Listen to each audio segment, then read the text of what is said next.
Para sahabat dan mahasiswa, kali ini saya akan bertutur tentang hakikat ilmu pemerintahan. Hakikat atau ontologi, being, apa yang diketahui dan akan dipelajari oleh ilmu pemerintahan. Mengapa ilmu pemerintahan itu hadir, itu persoalan being, persoalan hakikat eksistensi. Sebelumnya saya sudah banyak melakukan pembicaraan, baik itu critical overview terhadap ilmu pemerintahan yang mengalami krisis ontologi, krisis epistemologi juga, prematur, lalu juga salah kaprah, sehingga kita tidak tumbuh menjadi betul-betul ilmu yang disebut sebagai disiplin. Meskipun para ilmuwan pemerintahan sibuk berbicara tentang objek material, objek formal, multidisiplin, interdisiplin, tetapi sebenarnya yang terjadi adalah tidak mengetahui apa yang diketahui. Seperti membayangkan hutan itu hanya dari sisi pohon, tidak melihat hutan secara keseluruhan. Upaya untuk memahami ulang ontologi ini menjadi bagian dari peta jalan kami, Komunitas Program Studi Ilmu Pemerintahan Sekolah Tinggi Pembangunan Masyarakat Desa PMD Yogyakarta. Itu untuk meremaking, membuat ulang, menyusun ulang ilmu pemerintahan, dan sekaligus juga strengthening, memperkuat dari sisi ontologi, dari sisi epistemologi, dan tentu aksiologi. Kalau pihak lain meninggalkan ilmu pemerintahan karena pemerintahan itu dianggap bukan ilmu tapi hanya objek studi.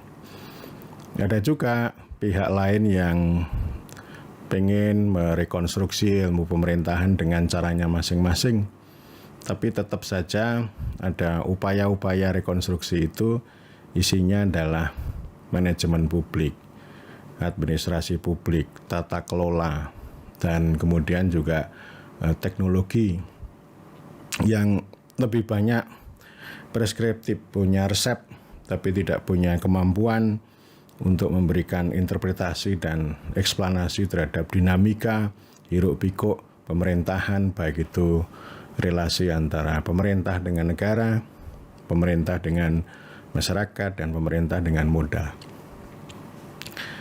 Ini upaya itu akan saya sampaikan. Kali ini fokus pada hakikat, pada ontologi, dan nanti beberapa konsep kunci itu masih bisa didalami lebih lanjut, termasuk juga epistemologi, metodologi itu bisa saya uraikan lebih lanjut. Nah, karena itu saya fokus pada ontologi, dan saya berharap para sahabat maupun para mahasiswa bisa menyaksikan video ini secara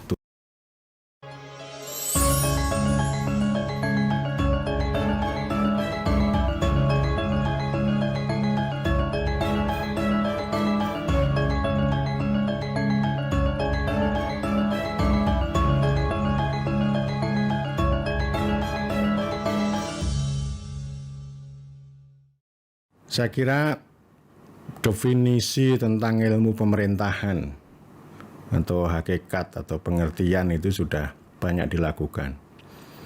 Buku-buku sudah banyak. Judulnya Pengantar Ilmu Pemerintahan, dasar-dasar ilmu pemerintahan itu sudah sangat banyak. Pengertiannya bisa macam-macam. Saya lupa itu kalau membaca buku Bayu Suryaningrat itu. Termasuk yang sering saya review itu. Ilmu pemerintahan adalah ilmu yang mempelajari pengelolaan dinas-dinas umum untuk melayani dan membahagiakan manusia, yang saya sudah kritik. Ada juga yang mengatakan bahwa pemerintahan itu, ilmu pemerintahan adalah ilmu yang mempelajari gejala pemerintahan, munculnya pemerintahan dan sebagainya itu. Tetapi kalau dikaji lebih lanjut, orang jadi bermasalah ketika memahami pemerintahan itu, hakikat pemerintahan itu. Saya sudah banyak berbicara, orang lebih banyak memahami pemerintahan itu sebagai administrasi, identik dengan birokrasi. Jadi kalau ini pemerintahan adalah administrasi, lalu pemerintah itu adalah birokrasi. Itu namanya salah kaprah. Juga pemerintahan adalah manajemen publik. Bagaimana pengelolaan barang-barang publik, kebijakan publik itu untuk kepentingan warga secara efisien, secara efektif. Ada yang begitu banyak, pokoknya definisinya banyak banget. Ada juga ilmu pemerintahan, itu adalah ilmu yang mempelajari tentang hubungan antara yang memerintah dan yang diperintah. Nah, ini yang paling bermasalah ini. Sudah banyak kritik, itu kan nalar hierarkis misalnya. Atau saya sering bertanya, yang memerintah itu siapa? Dan kemudian yang diperintah siapa? Apakah rakyat yang diperintah?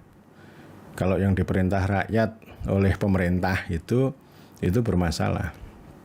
Sebab apa? Sebab kita secara empirik, secara konstitusional bahkan bahwa pemerintah itu hadir karena rakyat. Justru rakyat itu yang membentuk pemerintah, memberikan mandat kepada pemerintah. Ya, atas konsen, atas persetujuan rakyat.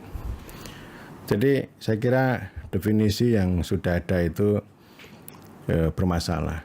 Termasuk sibuk dengan ontologi, itu bicara tentang objek material, objek formal. Ada yang mengatakan bahwa objek kajian ilmu pemerintahan itu eksekutif dalam arti sempit. Ya, jadi ini nanti larinya ke administrasi juga. Ini kan eksekutif ya, misalnya kepala pemerintahan, lalu mereka kan bekerja sehari-hari kan dengan administrasi. Jadi nanti arenanya itu sempit banget nih. Hanya eksekutif sama administratif. Lalu legislatifnya di mana? Itu rakyatnya di mana gitu. Ya, padahal kan yang namanya parlemen itu pemerintah juga gitu. Ya, jadi pemerintah itu kan ya eksekutif lah. Jadi kalau dalam definisi undang-undang kan pemerintah adalah presiden gitu kan, atau kepala pemerintahan. Kemudian yang kedua ya parlemen ini. Kalau dalam bahasa undang-undang parlemen ini ya penyelenggara pemerintahan. Baru kemudian ya, birokrasi atau administrasi. Nah, saya ingin mengatakan begini. Pemerintahan itu mengandung administrasi, mengandung manajemen, dan tentu juga didukung teknologi. Tetapi administrasi itu bukan pemerintahan. Dia hanya menjadi bagian kecil. Birokrasi tidak bisa disebut sebagai pemerintah. Justru birokrasi itu adalah institusi yang nanti disebut diperintah, diatur dan diurus oleh pemerintah.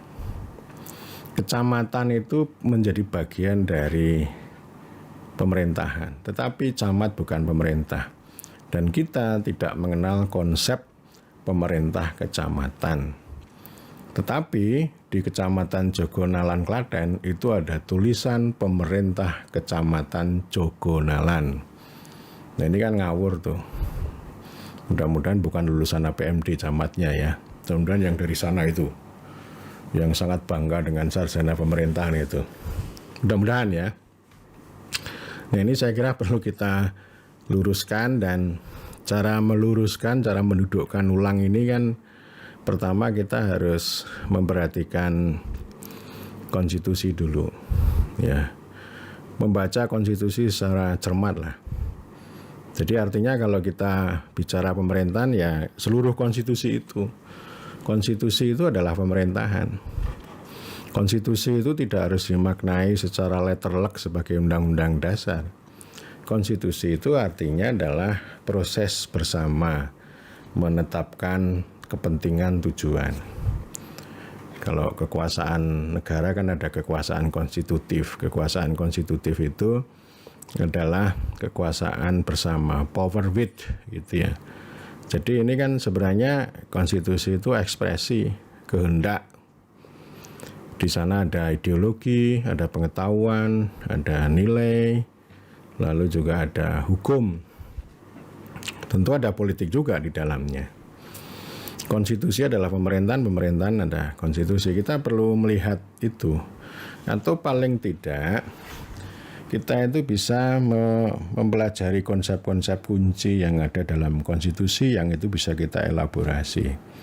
Konsep rakyat, konsep negara, konsep pemerintah, konsep warga, konsep masyarakat, hukum, dan sebagainya itu kan banyak. Paling tidak dalam konstitusi itu ada 100 kata negara dan 100 kata rakyat. Dalam pembukaan juga ditegaskan pemerintah negara Republik Indonesia. Bukan hanya negara Republik Indonesia, tetapi pemerintah negara Republik Indonesia. Untuk mencapai 4 tujuan besar itu. Jadi artinya konstitusi harus kita elaborasi, itu sumber pengetahuan. Ya, atau paling tidak ya, itu ada konsep makronya, konsep besarnya, negara hukum demokratis. Ya, ini yang namanya negara itu bersifat hukum, negara adalah hukum, hukum adalah negara, dan demokratis itulah pemerintahannya. Pemerintahnya demokratis. Dengan kata lain ini adalah negara hukum dengan pemerintahan yang demokratis atau pemerintahan yang berkedaulatan rakyat. Jadi itu yang harus dijadikan titik pijak. Jadi artinya bukan bicara tentang ini iya dibicarakan, tetapi jangan direduksi menjadi dinas-dinas umum atau administrasi atau kecamatan atau birokrasi. Ini hanya menjadi bagian dari ini. Kita bisa membuat satu pemikiran, analisis yang koheren bagaimana relasi antara negara hukum yang demokratis ini dengan birokrasi, dengan administrasi. Jadi artinya kalau kita bicara tentang pemerintahan, letaknya bukan hanya di dinas-dinas umum ini, bukan hanya di ranah administrasi dan birokrasi, tetapi ada di sini juga. Itu konstitusi. Yang kedua, kita juga perlu memperhatikan pengetahuan universal. Ya, pengetahuan universal itu artinya ya kita belajar pada dunia, tapi bukan berarti kita lalu punya cara berpikir orientalis. Orientalis itu barat memandang timur, mengkonstruksi timur dengan cara barat. Yang ini justru dilakukan oleh generasi ilmu pemerintahan sekarang. Mengabaikan konstitusi, tetapi universal pun universal yang neoliberal, yaitu dengan tata kelola, good governance, manajemen publik, reinventing government, electronic government, digital government gitu. Itu universal tapi neoliberal. Ya, universal itu apa? Ya, apa yang ada di dalam struktur pengetahuan berdasarkan pada pengalaman di banyak negara. Sebagai contoh misalnya kalau kita belajar pemerintahan, ya perlu mempelajari tentang bagaimana DNA, genealogi, perkembangan antara dua mazhab, kontinental Eropa dan Anglo-Saxon. Konsep negara berasal dari kontinental Eropa, konsep government berasal dari Anglo-Saxon. Kita bisa belajar misalnya karya Quentin Skinner ketika dia berbicara tentang genealogi negara. Jadi dia bilang bahwa negara asal-usulnya itu ya berangkat dari asosiasi manusia yang di situ ada penguasanya atau raja yang kemudian dinobatkan atau diakui sebagai kepala negara. Yang kemudian itu menghasilkan satu pemerintahan atau satu kenegaraan yang absolut gitu. Tetapi juga berkembang dalam sejarah itu ada yang namanya self-government. Jadi di samping ada absolute state, negara yang sangat absolut, yang berpusat pada kepala negara itu, lalu ada pergolakan, ada self-government. Ini yang dia sebut sebagai mazhab populis gitu. Jadi artinya apa? Konsep government ini adalah pembebasan atas struktur atau formasi negara yang sangat absolut itu. Sehingga lalu ada pemisahan antara kepala negara dan kepala pemerintahan. Yang antara lain bisa diambil contoh pengalaman Inggris bersama Kanada maupun Australia. Australia sama Kanada itu tidak punya kepala negara yang berada di tanah Kanada dan tanah Australia. Kepala negaranya dari United Kingdom sana, di Inggris.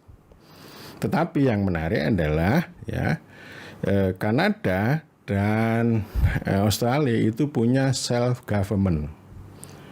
Jadi ibarat tubuh manusia, Quentin Skinner katakan, kepalanya ada di Inggris, kepalanya, tetapi tubuhnya maupun kaki tangannya itu berada di Kanada maupun di Australia. Itu sebuah metafora, ini self-government. Jadi government itu sesuatu yang dinamis gitu ya. Dan orang Kanada, orang Australia juga tidak butuh kepala negara yang ada di situ. Udahlah, biar kepala negara kita Ratu Inggris, tidak ada masalah. Ya, jadi itu contoh kita untuk memberikan penjelasan tentang bagaimana konsep pemerintah itu menjadi penting di situ. Dan ini Quentin Skinner memberikan gambaran yang cukup menarik tentang itu. Jadi ini pengetahuan universal.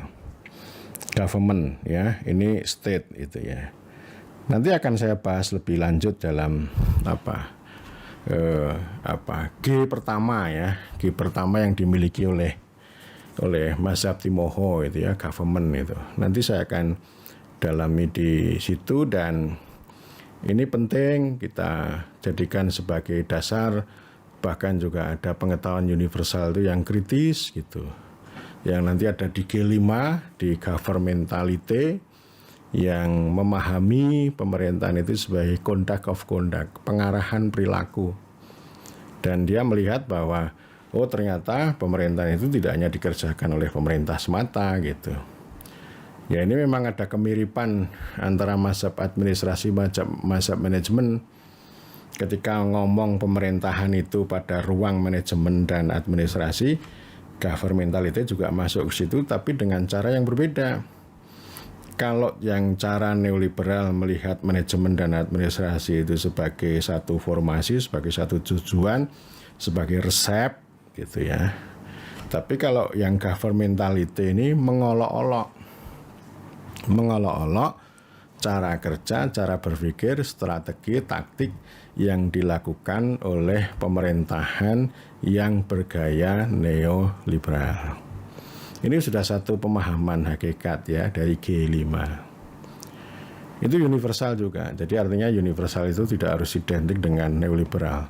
Di dunia barat juga banyak cara pandang yang kritis, yang alternatif, yang justru melakukan pembelaan terhadap subaltern, terhadap orang-orang pinggiran, terhadap dunia timur maupun dunia selatan yang selama ini didominasi dan dihegemoni oleh dunia utara gitu. Pengetahuan universal. Yang ketiga, kita juga harus melihat pengetahuan lokal. Ya, saya kira banyak pengetahuan lokal. Misalnya kalau kita bicara desa, bicara daerah, itu sangat penting gitu ya. Cara memahami banyak hal. Misalnya desa mawa coro negara mawa toto, itu pengetahuan lokal. Saya kira ada banyak dan dialektika antara lokalisme dengan universalisme ini yang kita sebut sebagai kosmopolitanisme. Yang universal kita kontekstualisasikan, yang lokal itu kita angkat atau kita hadirkan atau kita representasikan. Orang ilmuwan politik semacam Frank Fischer gitu, itu dia adalah pembela pengetahuan lokal. Ini harus hadir. Baik cara kita memahami politik, cara kita memahami pemerintahan, termasuk juga kebijakan. Jadi harus hadir. Artinya kalau kita ngomong politik, pemerintahan, kebijakan itu tidak harus ditentukan dengan cara pandang barat itu, cara pandang universal yang disebut universal itu. Tapi yang lokal juga kita hadirkan. Sama juga ketika misalnya kita bicara tentang pembangunan desa. Ada pembangunan desa dari depan, ada juga pembangunan desa dari belakang yang diusung antara lain oleh Robert Chambers, orang Inggris di Institute of Development Studies ya. Jadi itu yang lokal itu juga dihadirkan dan para antropolog punya sumbangan yang luar biasa. Tapi bukan berarti kita harus menjadi lokal. Itu sama seperti Soekarno ya. Soekarno itu sangat banyak belajar lah tentang Marx gitu. Tapi dia tidak menjadi Marxis betulan, tapi dia menjadi Marxist ya. Jadi Marxisme itu adalah dialektika dari pengalaman lokal dengan pengetahuan universal. Yang itu kedua. Yang ketiga ya. Yang keempat, kita juga belajar pada pengalaman empirik ya. Itu penting. Empirik itu bukan berarti empirisme seperti positivisme, pengalaman empirik yang direkayasa dengan standar atau instrumen yang sangat positivis kuantitatif. Itu bukan begitu maksud saya. Pengalaman lokal itu ya kayak tadi pengetahuan lokal itu termasuk diskursus yang dihadirkan oleh para aktor-aktor lokal, termasuk pengalaman. Jadi kita melihatnya fakta itu lebih lebih komprehensif seperti orang fenomenologi melihat fakta. Bukan dengan model empirisme, fakta yang naif, fakta yang direduksi, fakta yang dikonstruksi oleh peneliti dengan alasan-alasan yang objektif netral ya. Saya tidak percaya pada positivisme, pada pengetahuan yang objektif dan seterusnya. Pengetahuan itu adalah kekuasaan. Ketika orang lokal menghadirkan pengetahuan lokal, itu berarti dia sedang merepresentasikan kekuasaan, dan ini penting untuk dipelajari, untuk diangkat oleh ilmu pemerintahan. Pengalaman yang lain penting, ya artinya begini, kalau orang ngomong pemerintahan itu hanya dinas-dinas umum, hanya administrasi, hanya birokrasi, ya ini perlu dilihat secara kritis yang ini. Bahkan perlu dilihat dengan cara governmentality. Oh ini pemerintahan administratif ini pemerintahan yang ala neoliberal ini misalnya begitu ya. Tetapi fakta yang mau saya katakan itu ya pemerintahan ini kan ada rentetan ini ya. Ada pembentukan pemerintahan, ada penyelenggaraan pemerintahan, ada pelaksanaan pemerintahan kan gitu. Ada proses politik, ada proses hukum, ada proses administrasi. Jadi tidak boleh dong direduksi hanya administrasi. Bupati, presiden, gubernur itu pemerintah. Mereka bekerja secara politik. Mereka hadir di situ karena politik. Karena itu kalau kita memahami pemerintahan tidak boleh lepas dari politik. Ya, jadi artinya itu nanti yang akan saya uraikan lebih lanjut tentang makna pemerintahan. Tetapi apa yang saya sampaikan tentang pengalaman empirik ini untuk mengkritik supaya orang memahami pemerintahan itu tidak reduksionis, tidak menyederhanakan, tidak simplifikasi atau menyingkirkan hal-hal yang penting. Ya, jadi saya ingin mengatakan bahwa pemerintahan mengandung administrasi, tapi pemerintahan bukanlah administrasi bukan pemerintahan. Jadi kita harus tegas untuk membedakan antara nanti ilmu pemerintahan dengan ilmu politik dan juga ilmu administrasi. Selanjutnya saya akan masuk ke beberapa makna pengertian tentang pemerintahan. Tadi satu hal yang sudah saya ambil, governmentality. Artinya kalau menurut kami dengan Mazhab Timoho, ilmu pemerintahan itu ilmu yang mempelajari 5G itu. Mempelajari pemerintah, mempelajari government, mempelajari governing. Governing itu aktivitas proses pemerintah atau proses pemerintahan. Kemudian yang namanya governability gitu ya. Governability itu ya kekuasaan, legitimasi, terutama otoritas dan kapasitas dalam memerintah. Artinya kalau kita bicara tentang pemerintahan, itu tidak semata-mata mereduksi bicara efisiensi dan efektivitas. Itu administrasi publik.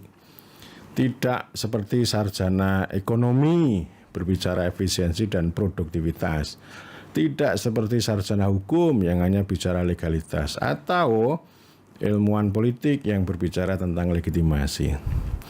Poin kita adalah itu tadi, otoritas dan kapasitas.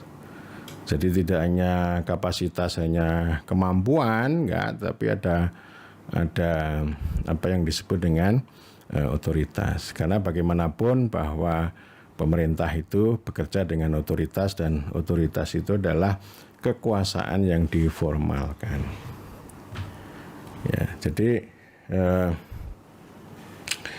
itu yang dengan governabilitas. Kemudian yang ketiga dengan governance.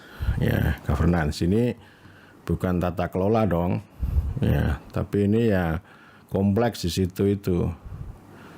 Yang penting ini relasi, interaksi ya. Interaksi ini penting, kita menggunakan governance supaya kita ini tidak hanya ngomong pemerintahan itu di kantor aja atau ilmu perkantoran ya, bukan itu ya, tetapi interaksi. Interaksinya di mana? Ya ini kan aktor utamanya kita pemerintah. Di situ ada 3, ada negara, ada modal, dan ada masyarakat. Ya, nanti masyarakat ini bisa macam-macam, bisa buruh, bisa petani, bisa warga, dan seterusnya. Kemudian yang kelima tadi governmentality, itu sudah saya sampaikan, dan nanti ada pembicaraan lebih khusus. Jadi 5G ini nanti masih akan kami dalami dengan video, dengan tulisan, atau dengan bentuk-bentuk yang lain. Nah, saya akan kembali ke selain dengan 5G itu, ada beberapa poin kita memahami pemerintahan. Yang pertama, pemerintahan adalah institusi. Kalau menurut Douglas North, ini yang sering saya pakai, institusi itu human device, perangkat manusia. Perangkat ini di dalamnya ya ada nilai, ada organisasi, ada peranata gitu ya, ada rules gitu, ada nilai gitu, untuk mencapai tujuan dan kepentingan manusia. Itu human device. Jadi pemerintahan itu, jadi selain tadi yang saya katakan di video sebelumnya, pemerintahan itu adalah sebuah proses untuk mentransformasikan manusia itu menjadi subjek, menjadi rakyat, dan di ujung sana menjadi warga. Itu pemerintahan ya. Jadi karena pemerintahan yang begitu kompleks tadi, artinya kita tidak bisa hanya ngomong abstrak manusia, tetapi ini ada identitas. Ada rakyat, ada warga, ada penduduk ya. Penduduk ini yang diyakini oleh ahli statistik. Penduduk itu adalah konsep statistik, konsep administratif yang bisa dihitung, bisa ditarget, bisa dikuantifikasi, bisa dijadikan sebagai bahan objek maupun pertunjukan. Nah ini kalau governmentality suka ini mukuli penggunaan konsep penduduk dalam dunia pemerintahan, dunia kebijakan, dan dunia pembangunan itu. Dan itu asik itu, membelejeti, melucuti bagaimana kuasa data ya, kuasa angka, kuasa proyek di situ itu dengan population, dengan penduduk itu sebagai target, dan kita bisa menunjukkan kontradiksi yang ada di dalamnya antara niat baik dengan hasilnya. Itu institusi yang nanti itu juga akan terkait dengan negara. Ya, kalau kita menggunakan konsep pemerintah itu kan di situ institusi ya. Dan dalam dunia ilmu politik, institusi itu berdekatan yang sangat penting gitu. Termasuk misalnya kita berbicara tentang kemiskinan misalnya. Kita bisa mengatakan miskin karena struktur misalnya. Ada juga yang mengatakan miskin karena budaya gitu. Nah, institusi lain gitu. Ya bisa juga karena institusi, dan institusi itu bisa menjadi perangkat untuk mentransformasikan dari orang yang miskin menjadi orang yang human well-being, yang lebih bermartabat, berharkat, lebih sejahtera dan sebagainya. Jadi itulah pemerintahan. Ya, pemerintahan itu mentransformasikan subjek itu, dan institusi ini menjadi perangkat untuk transformasi itu. Itu yang pertama, sebagai institusi. Kemudian yang kedua, pemerintahan itu adalah arena. Arena ya, arenanya kayak ring tinju gitu ya. Kalau orang Minang namanya tungku gitu. Ini metafora tungku itu. Kalau orang Minang kan jagoan dalam hal begitu ya. Jadi misalnya orang Minang biasa mengatakan bahwa demokrasi itu ya bagaikan kayu yang dibakar secara bersilang dalam tungku untuk menanak nasi. Tungku itu ya arena itu, arena untuk membakar membakar kayu. Dan harus bersilang begini, kalau gini nggak dapat api yang besar. Jadi artinya orang Minang itu menjunjung tinggi memberikan ruang pada demokrasi, dan demokrasi itu menjadi salah satu bentuk institusi pemerintahan dalam bentuk pola, pattern ya, pola gitu. Arena itu macam-macam maknanya. Ya kayak tungku tadi, termasuk arena untuk mewadahi kontestasi kepentingan manusia, kepentingan rakyat, kepentingan masyarakat, kepentingan banyak hal. Itu diwadahi dalam dunia pemerintahan. Nah, saya ingin mengatakan begini, ini ada masyarakat, ada desa, ada daerah, ada negara, gitu, lalu ada pemerintah. Ini aktor utamanya pemerintah. Masyarakat itu arena, desa itu arena, negara itu arena, daerah itu arena. Arena apa? Arena pemerintahan yang dijalankan oleh pemerintah. Jadi oleh karena itu kan ada pemerintah negara Republik Indonesia, ada pemerintah daerah atau pemerintahan daerah. Ada juga yang namanya pemerintahan desa. Ada juga nanti dalam masyarakat ada juga begitu. Dengan cara-cara yang saya kira berbeda-beda dan penting untuk kita lihat, karena bagaimanapun yang namanya desa maupun adat itu adalah fakta sosiologis, fakta sejarah, fakta politik yang itu tidak bisa kita abaikan begitu saja. Jadi arena itu macam-macam. Arena membuat kebijakan. Arena tadi kontestasi lalu menjadi hukum, menjadi kebijakan. Jadi termasuk arena untuk mentransformasikan mulai dari pembentukan pemerintah, kemudian bagaimana pemerintah bekerja, membuat hukum, membuat undang-undang, membuat kebijakan sampai di sana. Dan sekali lagi ini adalah tungku. Tungku itu maknanya memang luar biasa. Bisa juga dia sebagai institusi, bisa juga dia sebagai arena begitu ya. Itu yang kedua. Kemudian yang ketiga, pemerintahan itu sebagai proses terutama governing ya. Banyak ya, tetapi yang paling penting di sini proses itu yang berkaitan dengan politik, hukum, dan administrasi. Orang biasanya kalau mau jujur, ya orang yang sibuk dengan administrasi kan menyederhanakan pemerintahan adalah administrasi. Itu salah besar. Jadi harus kita tinggalkan. Nanti cara pemahaman seperti itu, dia tidak bisa menangkap fakta secara utuh. Akan banyak yang diabaikan. Ya. Kalau kita mengikuti pengetahuan universal, teori-teori lain ya, misalnya kakak beradik Herman Wiener sama Samuel Wiener, ini yang model Anglo-Saxon. Pemerintahan adalah politik plus administrasi. Sama juga ini yang sebelumnya itu juga ini ya, Frank Goodnow ya, pengikut Woodrow Wilson. Government itu dibagi menjadi dua proses politik dan proses administrasi. Proses politik adalah proses ini kehendak ya, menentukan tujuan. Terus kemudian administrasi adalah proses untuk mewujudkan kehendak itu.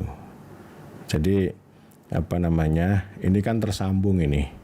Jadi nggak bisa hanya di sini, tidak hanya ngomong tentang metode eksekutif. Nah ini kan namanya administrasi. Kalau politik ada di sini aja. Ya, kalau ilmu politik bisa kemana-mana dia ekspansif. Tetapi kalau administrasi kan paling tidak menghubungkan dua ini, ya, antara politik dan administrasi disambung. Dan kemudian adiknya Samuel Wiener, ya pemerintahan itu adalah politik yang dilembagakan. Ya, politik luas bisa disebut luas, tetapi pemerintahan itu juga ada proses politiknya, gitu. Ini kan politik itu begitu ya, ada jangkauan yang sangat luas. Ada yang mengatakan sistem politik itu ya kaitan antara society dengan negara, society dengan pemerintah dan sebagainya. Ya, jadi politik dalam pengertian adalah politik dalam pemerintahan, adalah kekuasaan yang dilembagakan. Ya, dilembagakan, ditungkukan gitu ya. Lalu kekuasaan menjadi kewenangan. Sehingga kalau ini kita bisa pilah, tapi terkait ilmu politik bicara tentang kekuasaan, tetapi ilmu pemerintahan itu bicara tentang kewenangan. Jadi itu menjadi inti ya. Tapi kewenangan itu tidak hanya ngomong tentang urusan atau kegiatan yang sangat administratif. Di dalam kewenangan pasti juga ada kekuasaan, di dalam pemerintahan pasti ada politik kan gitu. Tetapi saya lebih firm untuk memahami bahwa pemerintahan itu adalah proses politik, hukum dan administrasi. Ya, meskipun hukum ini bisa juga dipandang secara politik. Jadi misalnya gini, atau politik dipandang secara hukum. Misalnya dilihat secara hukum, politik itu adalah bicara tentang siapa membuat hukum, membuat keputusan dan apa gitu ya. Untuk siapa gitu. Kalau administrasi bicara tentang bagaimana menjalankan hukum. Ya, jadi kalau saya ingat Woodrow Wilson ketika dia merayakan administrasi itu kan dia metaforanya begini, saya akan belajar pada seseorang bagaimana dia mengasah pisau dan menggunakan pisau itu untuk membunuh orang. Saya tidak perlu bertanya, ya, tidak perlu bertanya mengapa orang itu membunuh gitu. Ya, itu politik itu, politik. Tapi kalau pemerintahan kan harus lengkap. Ya. Sama juga saya sudah bicara di video yang lain. Saya sudah bicara juga tentang bagaimana seharusnya pemerintahan itu, ilmu pemerintahan itu bicara kebijakan yang berbeda dengan ilmu politik dan administrasi publik. Jadi pemerintahan harus ngomong dari hulu sampai hilir, nggak bisa hanya dipotong. Terutama ini yang suka memotong ini kan administrasi publik, hanya di sini tadi. Jadi cuma bicara tentang cara, bagaimana cara mengasah pisau dan menggunakan pisau untuk membunuh orang kan gitu. Tapi ya pemerintah kan berpikirnya lengkap. Bupati kalau mau membuat kebijakan ya kan berpikirnya lengkap kan gitu. Tidak hanya ngomong dari sisi administrasinya, kecuali bupatinya itu mengikuti birokratnya. Kalau dia tidak mendengar suara rakyat, tidak mendengar dinamika yang di luar, ya yang namanya perda, yang namanya ini ya proses administrasi saja. Banyak yang terjadi seperti itu dan akhirnya nggak dinamis. Artinya pemerintahan lalu hanya menjadi administratif, rutinitas yang rutin, tidak mencerminkan kehendak rakyat. Kan sebenarnya ya ini koheren sebenarnya ya. Tadi kembali ke tadi, kalau politik itu menentukan kehendak, menentukan tujuan, menentukan arah, ya di sini menjabarkannya, administrasi menjabarkannya. Jadi kalau kita bicara tentang efisiensi dan efektivitas, itu hanya sebuah cara untuk menjalankan tujuan atau kehendak ini. Tetapi yang terjadi kan enggak, efisiensi dan efektivitas ini segala-galanya. Ini sebagai tujuan, ini sebagai mata uang, ini sebagai nilai gitu. Akhirnya ini melemahkan yang di sini, dan itu terjadi di Republik ini. Presiden ngomong tentang banyak ya arah kebijakan, tetapi nanti di birokrasi kementerian bicara lain, menyimpang gitu. Dan saya tidak bicara itu nanti terlalu dalam, tapi saya ingin mengatakan ini ada kesenjangan, ada missing link, ada sesuatu yang terputus di situ. Ya, jadi ini kaitan proses politik, hukum dan administrasi. Pemerintahan itu dibentuk oleh politik. Bupati itu melalui politik. Jadi ilmu pemerintahan tidak boleh anti politik. Tapi bukan berarti lalu kita itu mengamini segala-galanya kan. Orang itu misalnya begini. Apa yang kita harapkan dari pemerintah kalau pemerintahnya kayak begitu oligarki ya. Nah itu fakta. Itu fakta yang perlu kita jelaskan. Bukan sesuatu yang kita reduksi lalu kita benci. Bukan itu. Ya. Misalnya kita bisa menemukan ya. Bagaimana sih ini transformasi seorang bupati dia memimpin 10 tahun gitu ya. Yang di dalamnya dia bisa mereform tapi juga nyuri gitu. Kan bupati nggak bisa dong kita caci maki semata-mata dia predator, dia oligarki. Enggak, tapi ini kalau kita mempelajari ilmu pemerintahan ya melihat dinamika ini secara kontekstual, secara lebih utuh. Ilmu kan kerjanya bukan mencaci maki. Ya. Itu namanya malaikatisme atau moralisme. Kita harus melihat apa adanya. Yang disebut dengan fakta itu harus kita sajikan secara lebih utuh, secara lebih jernih. Bukan kita caci maki karena kita menggunakan positivisme dan moralisme ya. Karena kalau moral itu lalu melihat, oh Anda jelek, Anda pecah dan sebagainya gitu. Ya, jadi artinya yang namanya governing itu tidak bisa kita sederhanakan menjadi ruling atau menguasai. Ya. Memang kita punya pemahaman ya, misalnya ada pemimpin, ada penguasa gitu kan. Kalau penguasa itu konotasinya jelek, kalau pemimpin konotasinya baik gitu ya. Ya kita belum punya pemahaman tentang pemerintah secara lebih baik. Selalu direduksi pemimpin atau penguasa gitu. Dan ini tidak menarik juga ya. Artinya kalau kita bicara tentang pemerintah ya, bagaimana transformasi pemimpin ini menjadi pemerintah ya. Apa yang secara empirik kepala pemerintahan itu bisa menjadi penguasa, bisa juga menjadi pemimpin gitu. Tetapi penguasa tidak bisa disebut pemerintah, pemimpin juga tidak bisa disebut sebagai pemerintah. Ini pemerintah ini sesuatu yang tadi ya, liberasi atau pembebasan dari absolutisme negara gitu. Jadi ini beberapa hal pemahaman, jadi ada institusi, ada arena, ada proses gitu ya. Tadi ada tindakan gitu ya. Kalau kita mengikuti governmentality kan pemerintahan itu adalah pengarahan perilaku. Ya, tentu ini untuk produktif gitu. Meskipun hasilnya kontradiktif gitu. Ya, jadi ini hakikatnya di situ kita mempelajari ya fenomena pemerintahan itu sangat luas, tidak hanya dalam tubuh eksekutif, tidak hanya di kantor gitu. Yang itu nanti akan menjadi pembicaraan pada sisi epistemologi. Nanti materi ini terlalu panjang ya untuk bicara itu. Jadi intinya ya nggak apa-apa orang menerjemahkan ilmu pemerintahan adalah ilmu yang mengkaji tentang pemerintahan gitu. Nggak apa-apa. Tapi yang penting kan penjabarannya. Oh jadi misalnya ya, ilmu pemerintahan adalah ilmu yang mempelajari tentang institusi, arena, dan proses maupun tindakan atau perbuatan pemerintahan.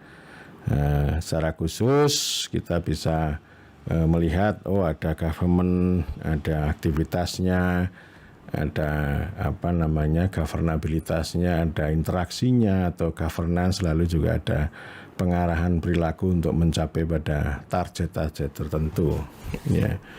Sehingga saya ingin mengatakan paling tidak di situ kalau kita kuliah itu kan kita belah menjadi dua kan. Yang pertama ya kita belajar banyak teori untuk membentuk teori pemerintahan, pengetahuan pemerintahan. Kalau kita belajar tentang ada pemerintahan nasional, pemerintahan daerah, pemerintahan desa itu kan itu artinya arena ya, desa, daerah sama nasional itu arena pemerintahan. Tapi itu bukan teori, itu bisa kita sebut sebagai sistem atau formasi. Teorinya itu ya banyak yang misalnya kita menggunakan pendekatan institusionalisme untuk melihat proses, melihat formasi, melihat tindakan. gitu ya. Jadi ini pemerintahan, ketika kurikulum mata kuliahnya di belakang ada pemerintahan itu kita sedang membentuk teori pemerintahan. Paling tidak para mahasiswa pemerintahan, para sarjana pemerintahan itu sebelum bicara tentang dasar-dasar ilmu pemerintahan atau teori pemerintahan atau teori government, teori governing dan sebagainya, itu belajar 3 teori ya. Teori sosial yang kita ambil dari sosiologi, saya kira ada banyak. Tentu ini kalau dalam sosiologi ini ada banyak mata kuliah dipecah-pecah, tapi ilmu pemerintahan perlu untuk belajar pada sosiologi tentang ini. Jadi kita bisa susun secara singkat, secara sistematis, tapi mentes bernas gitu. Ya, kita belajar sosiologi untuk memahami pemerintahan, tapi kita tidak menjadi sosiologis gitu. Tapi penting ya, sama dengan Soekarno belajar pada Marx juga. Ilmu pemerintahan belajar teori sosial dari sosiologi maupun antropologi. Sukul dengan sejarah juga ini ya. Kemudian yang kedua, kita belajar pada teori ekonomi ya, karena pemerintahan itu akan berangkat dari sini juga ya, makro sosial, makro ekonomi tadi. Tapi bukan berarti lalu ini kita akan gunakan untuk mereduksi pemerintahan, jangan ya. Jadi kita belajar tentang ekonomi ya, bagaimana sebuah negara, sebuah bangsa itu menjadi makmur ya. Lalu ada yang miskin, kita belajar tentang proses produksi, distribusi. Kemudian juga kita belajar kapitalisme dan sebagainya, yang itu menjadi sistem dan ideologi ekonomi yang paling populer atau paling permanen atau paling utama di dunia misalnya gitu ya. Yang ketiga, kita belajar teori politik. Ini luar biasa ini. Jadi kita belajar dari zaman klasik gitu. Nanti konsep-konsep politik ada di sana. Kita belajar itu dulu ya. Nah, ini dalam rangka untuk membentuk teori pemerintahan. Baru kemudian nanti tahap berikutnya kita belajar tentang teori-teori yang secara khusus bicara tentang pemerintahan. Pengetahuan universal kita perlu pelajari gitu ya. Sehingga nanti katakanlah kalau kita kuliah itu selama 4 semester itu, selain kita akan dibentuk oleh nilai-nilai keindonesiaan, kita akan dibentuk, akan memperoleh pemahaman tentang teori pemerintahan yang punya akar pada selain filsafat, selain nilai, itu 3 teori tadi. Nah, baru kemudian semester 5 dan 6 itu bagaimana kita menggunakan teori pemerintahan itu untuk melihat fakta. Menggunakan pemerintahan sebagai perspektif ya, untuk melihat beras, untuk melihat rakyat, melihat petani, melihat pertanian, melihat air ya, atau fenomena hajat hidup orang banyak. Sehingga nanti pemerintahan itu tidak hanya bicara di kantor, terjebak menjadi ilmu perkantoran atau ilmu kedinasan gitu ya. Atau ada juga orang yang mempelajari tentang pariwisata tanpa pemerintahan gitu ya. Jadi itu state of the art atau ontologi pemerintahan, dan tentu kita posisinya juga clear di situ. Nah, sering kan orang bertanya, ilmu pemerintahan itu turunan ilmu politik enggak gitu. Ya ini kan soal suka-suka gitu. Kalau ilmu politik yang ngomong pemerintahan adalah turunan dari ilmu politik. Kalau teman kita Andi Luhur yang dari Universitas Muhammadiyah Makassar, ya dia meletakkan ilmu pemerintahan itu sebagai turunan. Ya, turunan. Saya tidak sepenuhnya sepakat itu, tapi juga saya tidak mengatakan bahwa ilmu pemerintahan itu bebas, mandiri, atau terpisah dari ilmu politik seperti dikatakan oleh para penganut aliran administrasi pemerintahan gitu. Jadi cara-cara pemahaman yang hierarkis begitu kita hilangkan. Tapi ini sebuah proses yang dinamis ya. Di satu sisi ilmu pemerintahan pasti punya kaitan dengan ekonomi, sosiologi, antropologi, sejarah dan sebagainya. Tadi yang sudah saya sampaikan. Dan nanti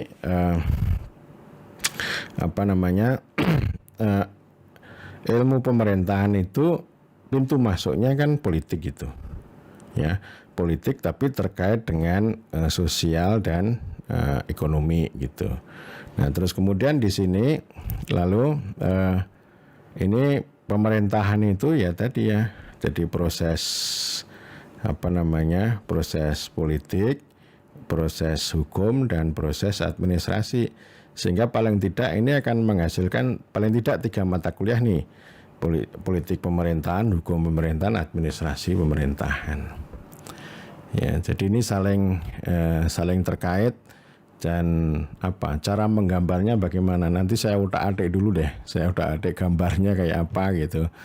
Apakah dengan cara interseksi begitu ya, interseksi, tetapi misalnya interseksi begini ini antara politik, sosiologi, sosial sama ekonomi itu bisa interseksi ya, itu ini yang pertama. Kemudian yang kedua ada interseksi dari politik dalam pengertian, kalau yang pertama itu kan barang gede, politik barang gede. Kalau di sini ini kan politik dalam pengertian kekuasaan, dalam pengertian proses, hukum juga begitu, administrasi juga begitu, lalu ada interseksinya ya. Interseksi dari politik, hukum dan administrasi atau proses blended juga ya. Proses mencampur ini ya. Nanti pola itu masih akan saya lihat kembali gambar, tapi maksud saya begini ya, untuk membuat satu pemahaman yang umum ya, tadi 2 poin itu. Jadi ilmu pemerintahan terkait dengan politik, sosial dan ekonomi tadi, karena yang namanya governing itu, yang namanya memerintah itu pasti memerintah politik, memerintah sosial, memerintah ekonomi gitu. Dan cara memerintahnya itu dengan proses politik, hukum dan administrasi. Saya kira demikian, dan tentu masih ada pendalaman lebih lanjut, diupdate. Ilmu itu sesuatu yang terbuka, ada proses falsifikasi, ada proses akumulasi gitu. Nanti apa yang saya omongkan hari ini bisa saya update, bisa saya perdalam lagi, bisa juga saya elaborasi lagi. Jadi 5G ya, government, governing, governabilitas, governance dan governmentality ini masih bisa kita elaborasi lebih jauh, dan secara khusus kita juga bisa menggunakan konsep governance dan governmentality itu sebagai 2 perspektif penting untuk melihat pemerintahan ya, baik fenomena di dalam tubuh birokrasi maupun relasi ya antara pemerintah dengan negara, pemerintah dengan modal, pemerintah dengan masyarakat, termasuk kita juga bisa mempelajari perbuatan tindakan pemerintah, tindakan birokrasi, tindakan konsultan ya. Jadi ada diskurs gitu ya. Diskurs itu menjadi penting, yang ini nanti masuk ke dalam ranah governmentality. Saya kira demikian, dan terima kasih, sampai ketemu di lain kesempatan. Matur nuwun.